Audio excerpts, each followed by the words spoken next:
Find out whether the latest developments in camcorder technology mean we can all produce super smooth movie-style slow-mo shots. Professional slow motion is all about frame rate. Most TV is recorded at 25 frames per second, but when you slow that down, the results look jerky. Specialist slow-mo cameras, however, can record at a higher frame rate, and the higher the frame rate, the smoother it looks when you slow it down. It looks cool at the movies and is ideal for scientific research, such as this footage shot at 1,000 frames per second. And the exciting bit is that higher frame rate technology is now available on some consumer kit. So we've got two of the latest bits of kit, two palm corders with built-in slow-motion functionality. And what better place to test them than at a fast and furious footy match. Right, let's do some skills. You ready? Yeah. Oh. Wang it! Wang! Oh, you... We come down on match day to the home of Woking FC to see which one of us could film the best slow-mo football sequence.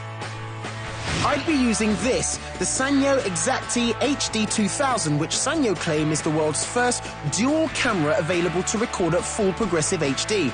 It records to hard drive and has a special slow motion feature allowing you to record at either 240 or 600 frames per second.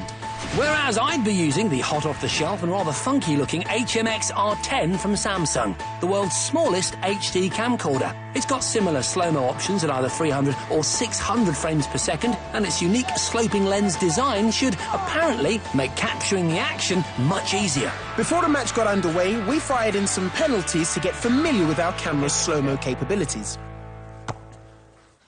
However, we soon discovered that the price you pay for a dramatically higher frame rate is that the image size and resolution drop significantly. So, at 600 frames per second on both our cameras, we could hardly see what we'd filmed. It's quite cool watching yourself in slow motion. You really get a sense of the physicality of the game, game, you do. and that's what this is all about, isn't it? But, yeah, I'm disappointed with the size of it. It'd be interesting to see it played back on a larger scale monitor. With the game about to kick off, it was time to see how our camcorders would fare under match conditions. With the action hotting up, we both got to work taking a variety of clips at different frame rates. Yeah, it's all happening down our end now, down the geek's end. Goal kick coming up in slow-mo. Oh! Hey! And the frenetic on-field action provided a great opportunity for us to test how easy our camcorders were to use on the fly. I like the design. It fits easily into my hand, kind of like the handle of a gun, which makes it easy to point. All the controls are at my thumb tips. The only frustrating thing is when I see some action coming my way, the time it takes to set itself up to record is enough time to miss the action. The extra processing power required for slow-mo meant a crucial few seconds delay.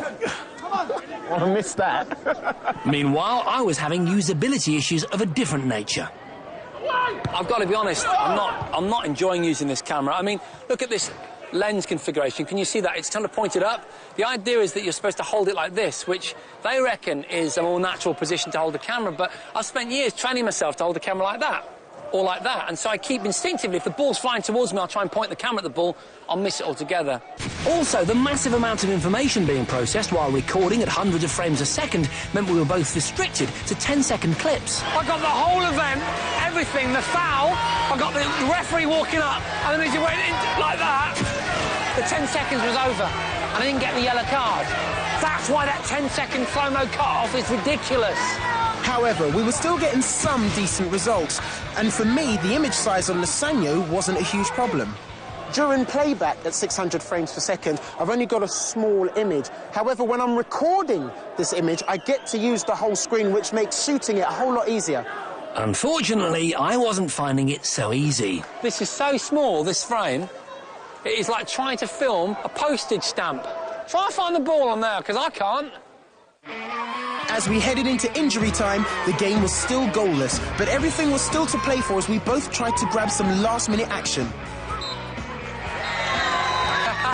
That's it! Game over! Yeah. We didn't see any goals. No, but we did get some good footage, so let's go and review it. Good idea. That was great. Hey, loving your football. A great day's football, even though we're phenomenally bad at it. Those are two nice cameras. Yeah. What I'm interested to see is how they perform on the big screen. Well, we've got Otis. You're going to be on the screen on the left. Yep. Jason, you're on the right. Great. So let's see what happens.